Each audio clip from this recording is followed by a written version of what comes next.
16 है, तो अगर इसको ध्यान से पढ़ेंगे ना तो बड़े इसमें एक चीज़ बताया गया है कि बिटवीन 1 and 31 मतलब 1 से लेकर 31 के बीच में m numbers have been inserted in such a way that the resulting sequence in AP कि देखो हमारे पास है ना जो 1 से लेकर 31 है, मतलब 1 से लेकर 31 के बीच में कुछ नंबर हैं, m नंबर है।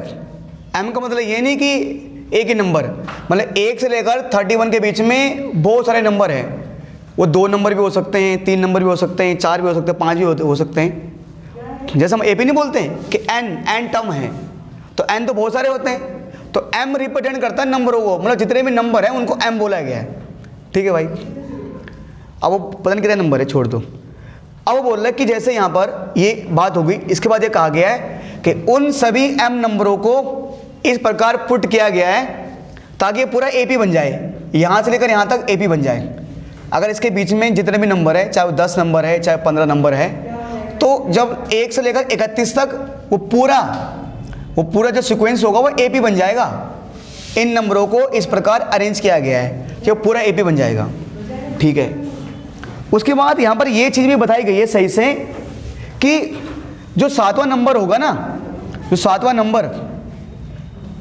नंबर और m-1 ये वाला नंबर, इनका जो रेशियो है ना वो 5/9 आएगा।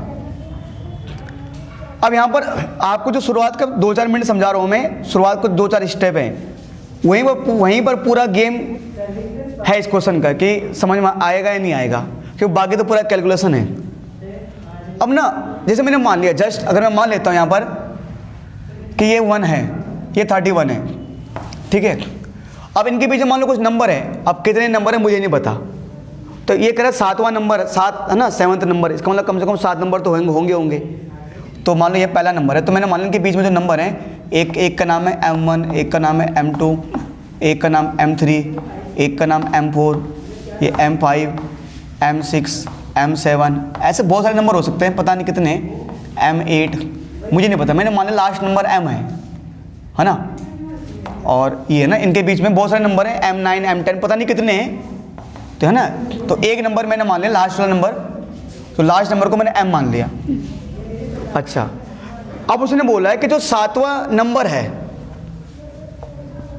जो 7वां नंबर है, 7वां, ध्यान दो, उसने 7वां टर्म नहीं बोला। अगर वो 7वां टर्म बोलता है तो यानी फिर वो बात करता है AP की, इसने कहा 7वां नंबर। तो देखो, अगर 7वें नंबर और 7वें टर्म दोनों में जमीन आसमान का फर्क है। अगर वो बोलता है कि 7वां नंबर, तो देखो काउंट करो यहाँ से, तो काउंट में यहाँ से करूँगा 7वां नंबर, कि भाई नंबर टर्म में क्या फर्क है भाई जो आपने टर्म की, पहला टर्म, दूसरा टर्म, तीसरा टर्म, जो आपने टर्म नाम का शब्द है वो तो आपने क्लास 10th में AP से ही सुना। उससे मतलब आप बोलते थे कि इस टर्म को मैंने इससे मल्टीप्लाई कर दिया बस, कि ये दोनों एक टर्म है, तब पढ़ते थे। पर इसको फर्स्ट टर्म बोलेंगे, इसको सेकंड टर्म बोलेंगे, ये सब ना हमने सुना AP से ही। तो यानी टर्म और यहाँ पर नंबर में फर्क है। ये कह रहा है 7वां नंबर, तो 7वां नंबर मतलब पहला, दूसरा, तीसरा, चौथा, 5वां, छठा, 7वां। 7वां नंबर मतलब m7।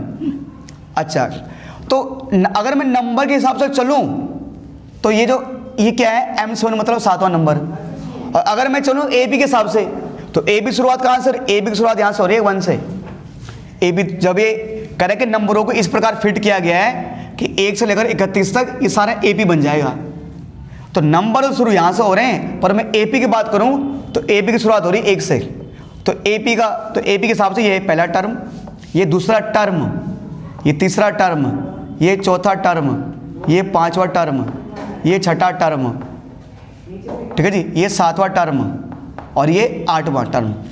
मतलब नंबर के हिसाब से तो जिसको बोला है वो 7वां नंबर आएगा, पर AP के हिसाब से, अगर मैं AP के हिसाब से देखूं तो वही जो चीज़ है वो 8वां टर्म आएगा। मतलब वो जो 7वां नंबर है तो AP के हिसाब से वो 8वां टर्म होगा। तो मैं इस 7वें नंबर की जगह, मैं पता है अगर मैं सॉल्यूशन करूं सवाल का, तो मैं इसके जगह लिखूंगा, मैंने यहाँ A7 नंबर लिखा है, अब मैं लिखूंगा A8। क्यों, नंबर के उसने नंबर बोला ना, 1 2 3 4 5 6, तो ये यहाँ बस ये आ रहा है। अगर मैं चलूँ ए पी के हिसाब से तो ए पी का पहला टर्म, दूसरा टर्म, तीसरा टर्म, चौथा टर्म, पाँचवां, छठा, सातवां, आठवां, तो यानी वो ए पी के हिसाब से आठवां टर्म बैठेगा। ठीक है सर। अब एक चीज़ देखो, समझो तो 2 मिनट के लिए, ठीक है जी, कुछ भी हो सकता, मान लो एम, आराम से थोड़ा पाँव आगे इतना मत करो यार ऐसे बढ़ जाओ तुम हद ही हो गई भाई। मैं करूँ अचानक क्या हो रहा है इसमें। चलिए कुछ है ना, तुम बोलो सर कहाँ तक गए, अरे मुझे नहीं पता यार। भाई साहब एक चीज़ यहाँ देखिए। अच्छा, अब जैसे मैंने कहा, मान के चलो कि इस पूरे में ये पहला नंबर, दूसरा नंबर, तीसरा नंबर, चौथा नंबर, पाँचवां, छठा नंबर, सातवां नंबर, आठवां नंबर, नौवां नंबर और 10वां नंबर। तो अगर मैं आपको बोलूँ कि मैं सिर्फ एम की बात कर रहा हूँ कि यहाँ से लेकर यहाँ तक कुल कितने टर्म है, तो 10 है। मान लो मैंने मान लिया एम तक है, तो कुल कितने टर्म है, 10 है। यानी यहाँ पर एम बराबर कितने हैं टोटल, 10। यहाँ पर एम बराबर कितना है, 10 तो है। एम बराबर 10 मतलब कुल टर्म कितने हैं, 10। मैंने मान लिया कुल 10 टर्म है, ठीक है। तो मगर आपसे पूछूं कि 10वां टर्म क्या है, तुम क्या बोलोगे, एम ही तो 10वां टर्म कौन है, एम है। अब मैं आपसे पूछूं कि 9वां टर्म क्या है, तुम बोलोगे भैया 9वां, सॉरी मैं चाहता हूँ नंबर।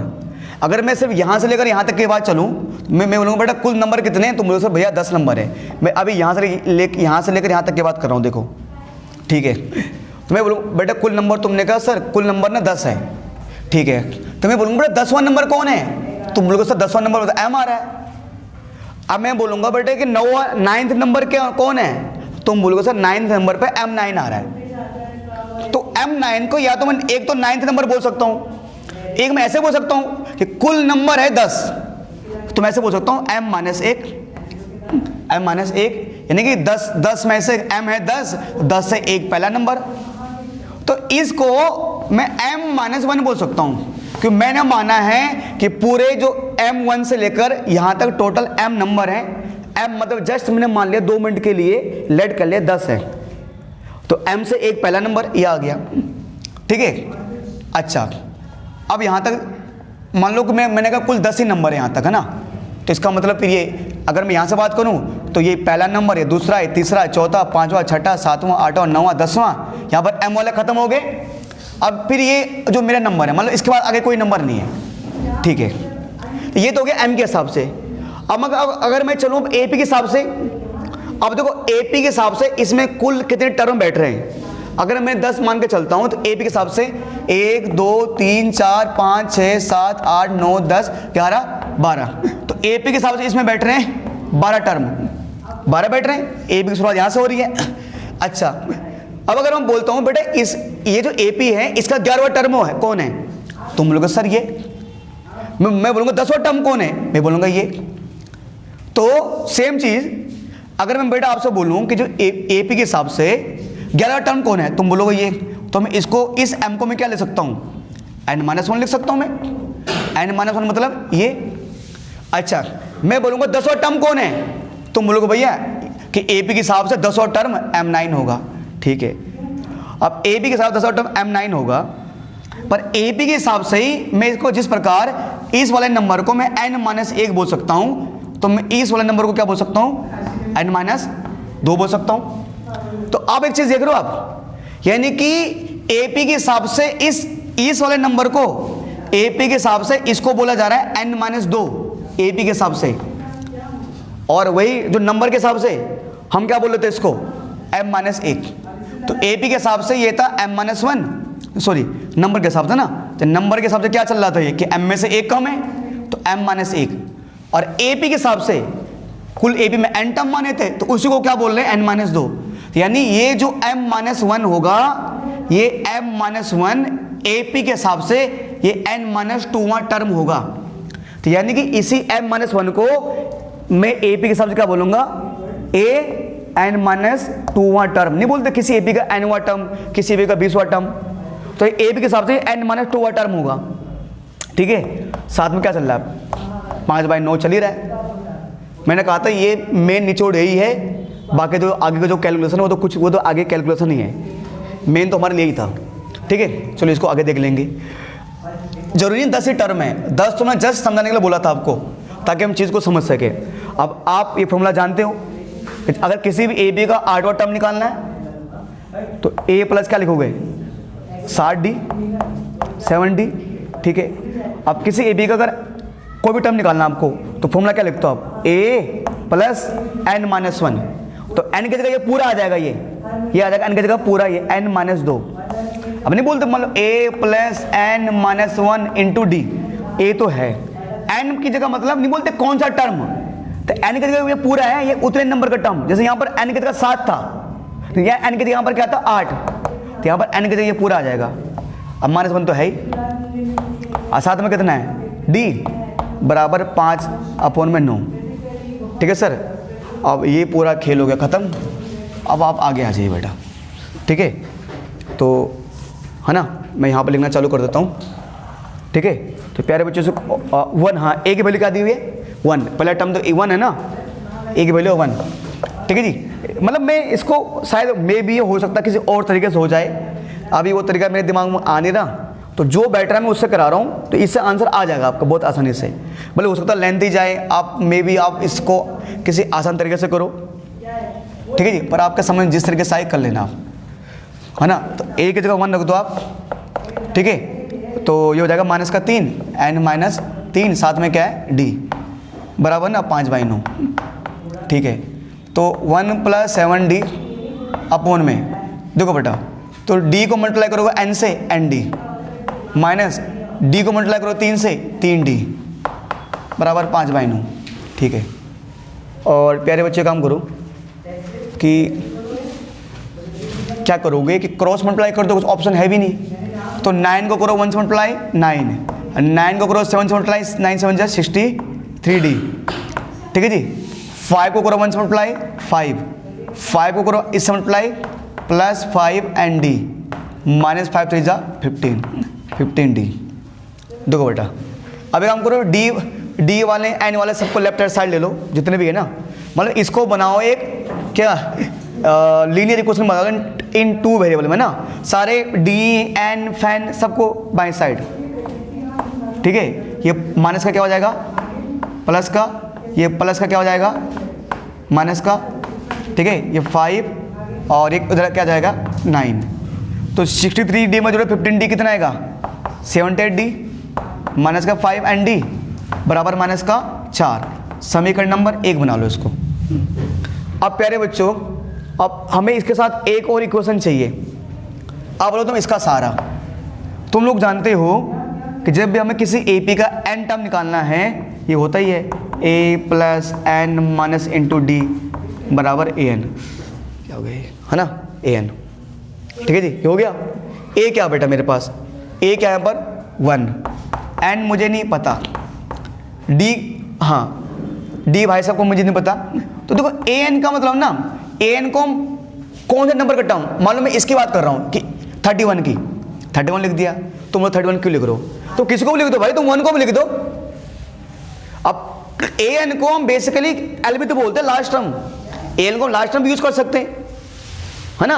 अरे अगर मुझे पता करना है 2 मिनट के लिए कि 31 कौन सा टर्म है ना, तो मैं चलो 1 तो मुझे पता है, 1 तो पहला टर्म है ना। और आपने क्लास 10th में ऐसे किया है कि ए तो भैया an 31 क्यों आ गया, अरे भैया मान लो मुझे चेक करना है, तुमने बेटा मैं तो चेक करना चाहता हूँ कि 31 कौन सा टर्म है, तो पूरे an की वैल्यू कितनी है 31 है भाई, कौन सा नंबर का टर्म हमें चेक करना है, मैंने ये यूज कर लिया। तुम कुछ भी कर लग दो यहाँ पर मेरे पास जो वैल्यू मैंने वही रख दी यहाँ पर, तो an का मतलब 31। आप ये भी समझ सकते हो लास्ट टर्म है 1 प्लस क्या हो जाएगा nd माइनस d बराबर 31, सर दिख रहा है आपको है ना, nd माइनस d, ये प्लस का वहाँ जगह हो जाएगा माइनस का, तो क्या बन जाएगा 30, equation second.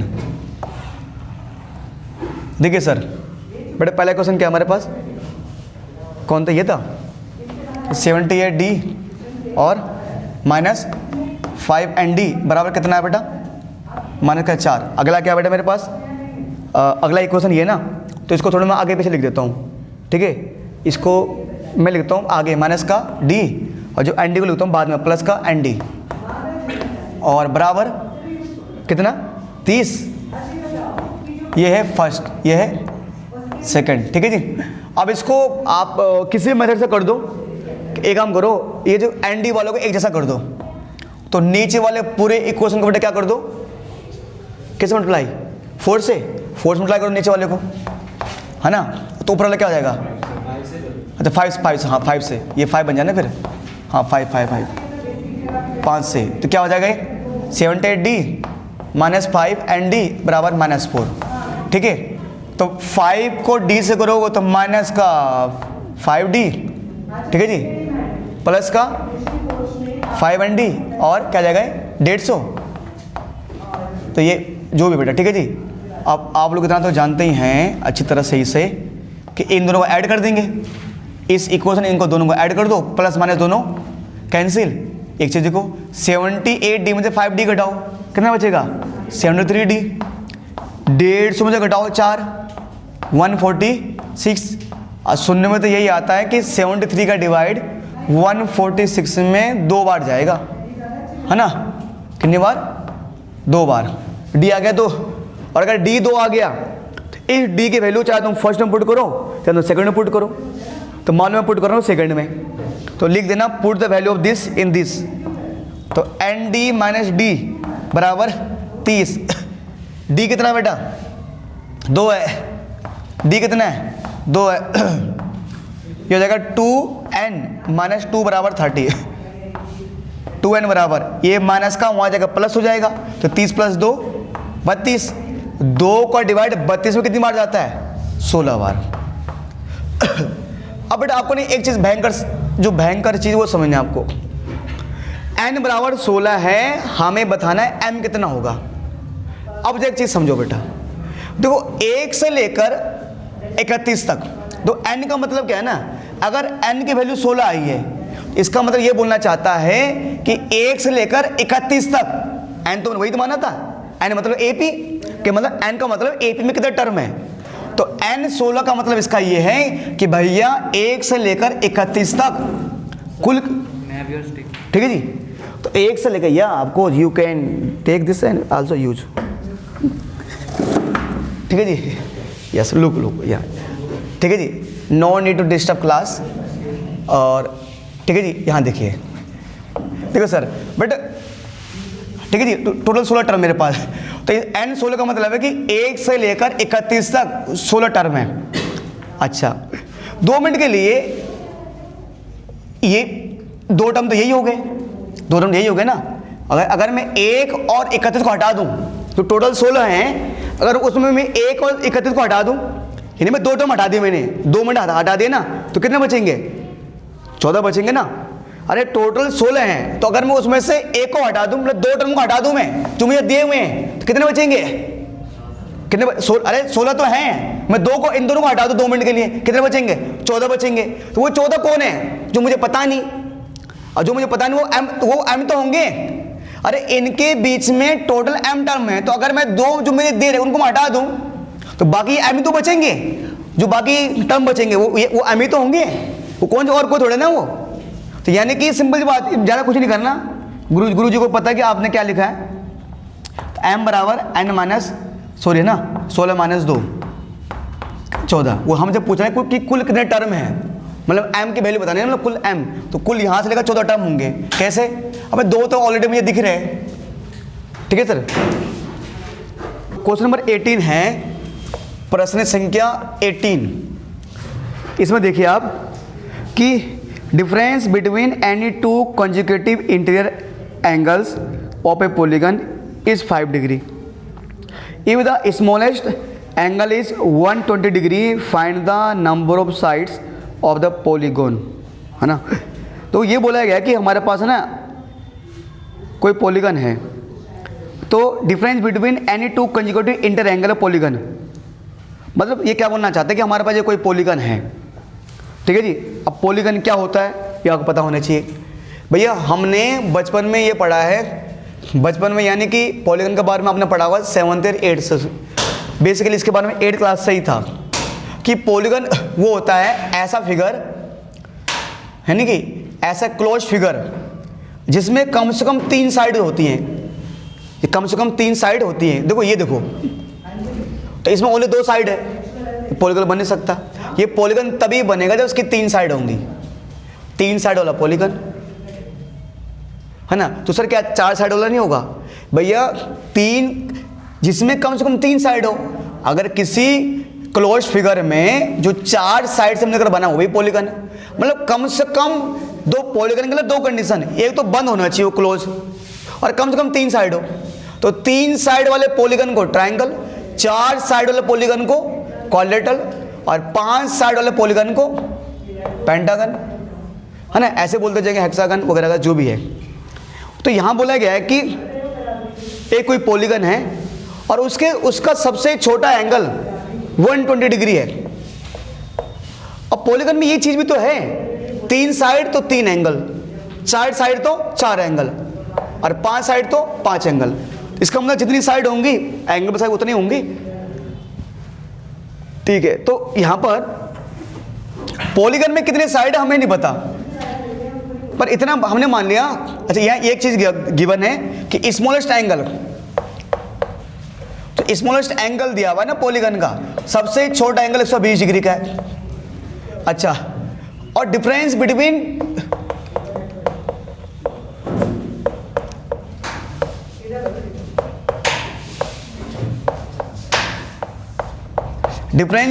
To conjugative angle, यानी 2 लगातार कोणों के बीच का जो अंतर है वो है 5 डिग्री।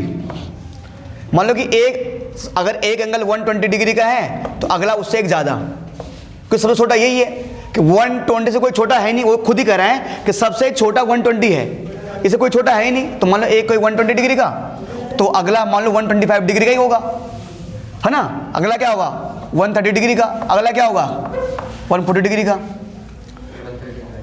सॉरी हाँ 135 आएगा, ठीक है सर। अब इसमें हमें क्या बोल रहा बेटे, बताने कैसे में क्या कह रहे हैं सर? हाँ, कुल साइड कितने होंगे ना। चलिए सर, तो प्यारे बच्चों आप एक चीज़ देख लो यहाँ पर कि ये कहीं ने हमारा AP का काम करेगा, तो सबसे छोटा एंगल 120, तो A मान लिया हमने, जो A हो जाएगा 120 डिग्री, है ना। D यानी कि 2 लगातार एंगलों के बीच 5 डिग्री का डिफरेंस है, ये हमने कर लिया। अब प्यारे बच्चों हम वही मान के चल रहे हैं कि जितने एंगल उतने साइड, तो लेट नंबर ऑफ एंगल बराबर n, तो देन जो टोटल साइड होगी ना, टोटल साइड भी कितनी हो जाएगी, n हो जाएगी, है ना। मैंने मान लिया कुल मेरे पास n एंगल है, तो अगर n एंगल है तो सभी एंगलों का सम क्या होगा, सम। अब इसमें कितने एंगल बन रहे हैं मुझे नहीं पता, मैंने मान लिया कि n एंगल बन रहे हैं, then sum of all angle, all angle कि जितने भी एंगल बन रहे हैं उन सब का सम क्या होगा। तो SN बराबर वही n/2 2a plus n-1 into d, ठीक है। SN, ठीक है। सभी एंगल का सम पता नहीं यार, कुल कितने एंगल हैं, जितने भी होंगे n/2 2a, a मतलब कितना, सबसे छोटा एंगल 120 डिग्री, n वो इतना निकालना है, d हर एक एंगल के बीच में 5 डिग्री का डिफरेंस है, ये आ जाएगा 240 डिग्री, ठीक है जी, है ना। आप करोगे तो बेटे 5n आ जाएगा। 2 मिनट है ना, थोड़ा सा इसको डिग्री कर ऐसे लेके चलो, सिंपल मान लो 5n माइनस 5 n/2, तो बेटे कितना आ जाएगा ये 235 प्लस में 5n। अब प्यारे बच्चों ये आया SN, ये SN आया। अब ना इसको मान लो इक्वेशन फर्स्ट। अब यहाँ पर ना एक और चीज़ आ जाती है ना, ये आ गया। अब एक रूल होता है, फॉर्मूला है, सीधा फॉर्मूला। ये आप क्लास 8th में आपने पढ़ा होगा कि sum of all angle of a polygon, मतलब कोई भी है वो, मतलब किसी भी पॉलीगन के मतलब पॉलीगन मतलब चाहे ट्रायंगल हो, चाहे क्वाड्रिलेटरल हो, चाहे 5 साइड वाला हो, किसी भी पॉलीगन के सभी एंगल का सम कितना होगा? वो होता है 2n-4 इंटू में राइट एंगल। राइट एंगल मतलब 90 डिग्री। सुनो, तुम बोलोगे सर यहाँ पर n कितना है? n का मतलब है नंबर ऑफ साइड। देखो ट्रायंगल को तीनों एंगल का सम 180 डिग्री आता है, तो ट्रायंगल में कितनी साइड होती है? 3, तो n की जगह 3 रख, तो 3 दूनी 6, अच्छा में से घटाएगा 4, 2 और 2 को गुणा कर 90 से 180। क्वाड्रिलेटरल के में 4 साइड होते हैं, तो n की जगह 4 रख, 4 दूनी 8 और 8 में से घटाएगा 4 आएगा, 4 को 9 से गुणा कर 360। तो ये फॉर्मूला असेंबल वाला ना कि किसी भी क्वाड्रिलेटरल के मतलब किसी भी पॉलीगन सभी एंगल का सम। अब तो ये भी ऐसा नहीं है किसी भी पॉलीगन सभी एंगल का सम, इसको दूसरा मान लो, ठीक है? तो ये भी है SN, ये भी है SN, दोनों को इक्वल रख दो फ्रॉम फर्स्ट एंड सेकंड, ठीक है जी। अच्छा अब कई जगह पता क्या हुआ, आप देखना, कई जगह इसी फॉर्मूले को पता क्या बोला होगा, उसको ऐसे लिखा होगा। वो क्या करते हैं 2 कॉमन ले लेते हैं, बात वही है, वो 2 कॉमन ले लेंगे तो अंदर बचेगा n-2 इंटू 90। अब ना उन्होंने इसको मल्टीप्लाई कर दिया तो n-2 इंटू 180 डिग्री, और मैंने लिखा 2n-4 इंटू 90 डिग्री। सर हमारी बुक में तो ये लिखा था n-2, यू आर रॉन्ग। तो मैंने कहा बेटा यस आई एम रॉन्ग। नहीं आपको ये दिक्कतें आती है ना बच्चों, जैसे कि अब 8वीं क्लास के बच्चों को मैं पढ़ाता हूँ तो हर एक स्कूल अलग अलग बुकें होती हैं। सर आपको मेरे सर यहाँ में गलत लिखा है, ये देखो है ना। अरे ठीक है सर, फ्रॉम फर्स्ट सेकेंड, तो this equal to this n/2, ठीक है जी, 235 प्लस 5n बराबर 2n-4 इंटू 90, ठीक है जी। प्यारे बच्चों काम करो कि है ना, इसको वहाँ भेज दे 2 ना, 2 को वहाँ भेजो क्रॉस मल्टीप्लाई, क्या हो जाएगा? प्यारे बच्चों यहाँ ध्यान दीजिए। हाँ ठीक है जी, तो 2 को वहाँ मल्टीप्लाई कर दो क्रॉस मल्टीप्लाई ना, तो बेटे कितना हो जाएगा ये? वहाँ क्रॉस मल्टीप्लाई हो गए, वहाँ हो गए। क्या काम कर रहे हो तुम यार, है ना। ये काम करो बेटा, इसको क्या क्या जाए सर 90 को बेटा ये काम कर लो आप, 90 को अंदर मल्टीप्लाई कर दो 235 प्लस 5n, ठीक है बेटा कितना हो जाएगा ये 180 n माइनस का कितना 360, ठीक है जी। और ठीक है बेटा, तो ये काम करो ना, इसको आप क्रॉस मल्टीप्लाई कर दो बेटा, तो अगर है ना, तो एक काम करो पहले n को ऊपर मल्टीप्लाई कर दो, तो 235n प्लस n को 5n से मल्टीप्लाई करोगे क्या जाएगा 5n²। अब 2 को कर दो क्रॉस मल्टीप्लाई तो हो जाएगा 360n माइनस ये 720, ठीक है। अब n मतलब इसको बनाओ क्वाड्रेटिक इक्वेशन, तो 5n² प्लस 235n इधर का हो जाएगा माइनस का 360n, है ना, इधर का क्या हो जाएगा प्लस का 720 बराबर 0। अब 5n² बेटा कितना आएगा जल्दी बोलो, मान 225 n प्लस का 720 बराबर 0, ठीक है कितना 125, ठीक है सर, है दिख रहा है सर आपको, लिख दें। अब तो बेटा हमें आप क्वाड्रेटिक इक्वेशन आप इसको आप किसी भी मेथड से फैक्टराइज कर लो, तो अगर मैं करूँ मिडल टर्म स्प्लिटिंग से तो 2 ऐसे नंबर ढूंढने पड़ेंगे, ये 720 है एक, तो अभी कैंसिल कर दो ना, इसको और छोटा बना दो इसको, तो 5 1 5 25 आ जाएगा ना, है ना, कितना आएगा बेटा ये 144।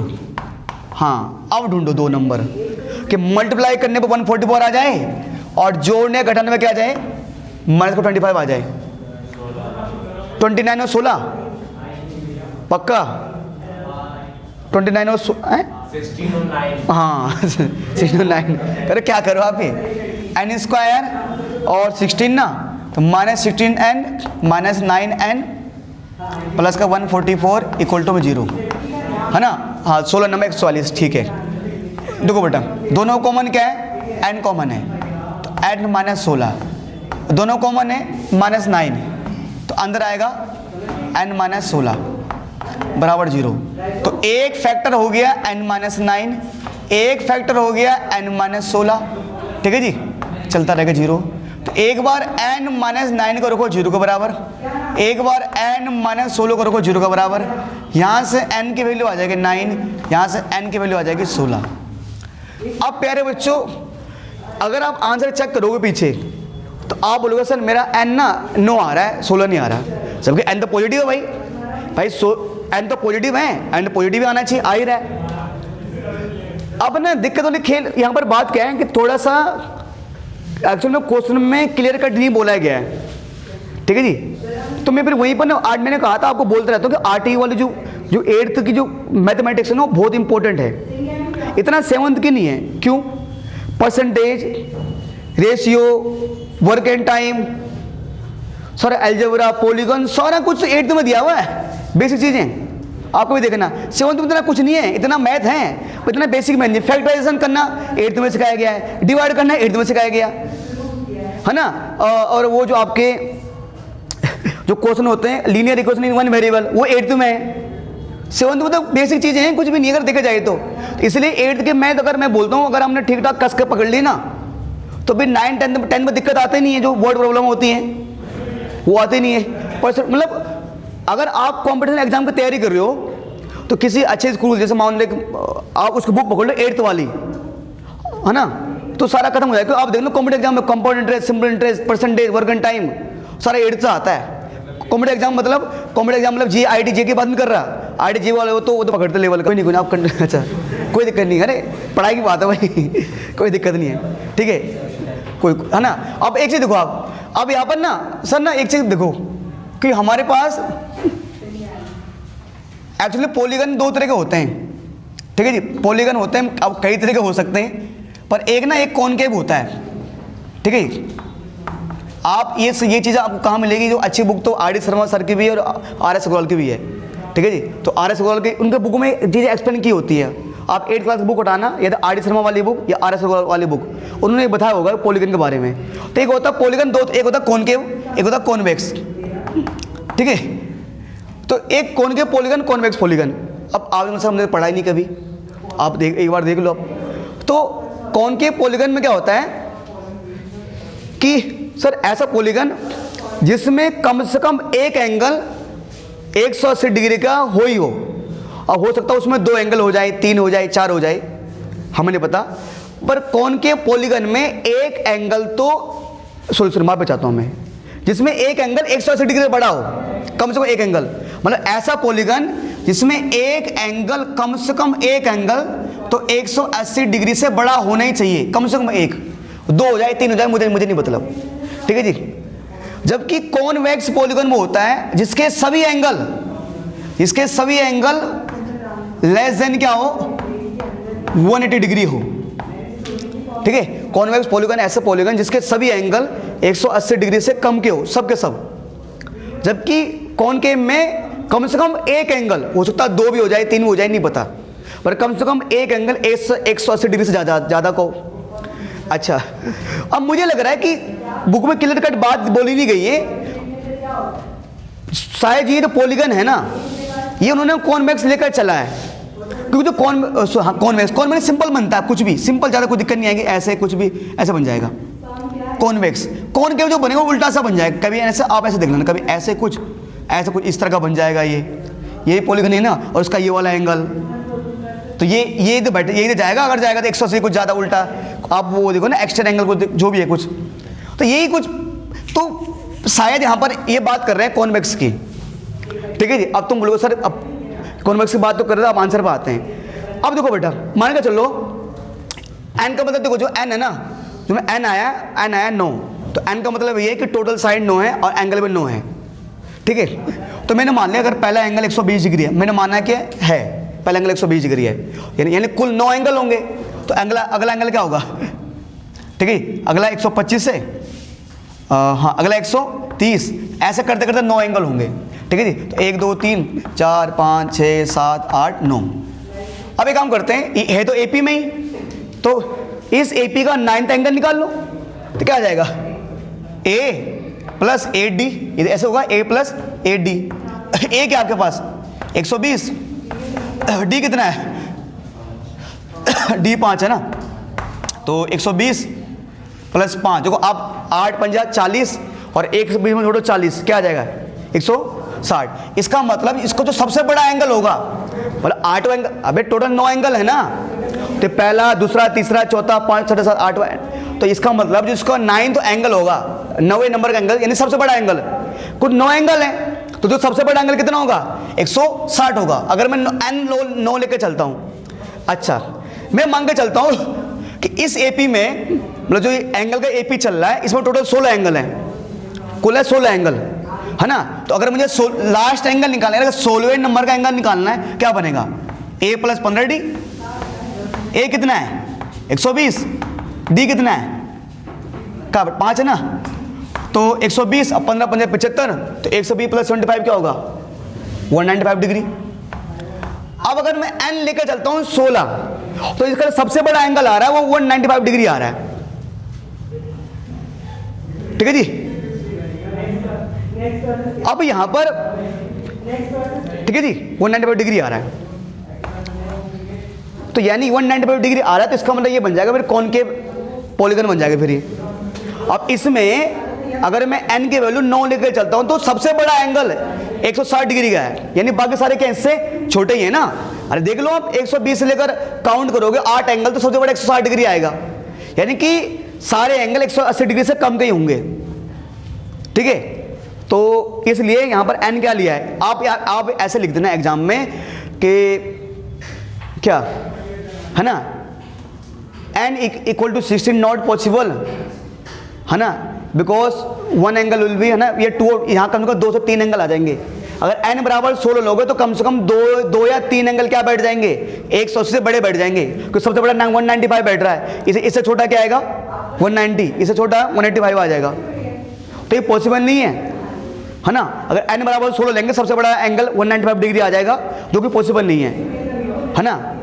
हेंस n बराबर 9, ठीक है सर। तो n बराबर 9 लेना पड़ेगा कि n बराबर 9 लेने पर सबसे बड़ा एंगल 160 डिग्री का ही बैठेगा बस, ठीक है जी। तो आप ना यहाँ पर ऐसे बोल सकते हो, ये आपका पॉसिबल है नहीं, तो आप यहाँ लिख देना हेंस n बराबर 9, यानी कुल इसमें 9 एंगल बनेंगे।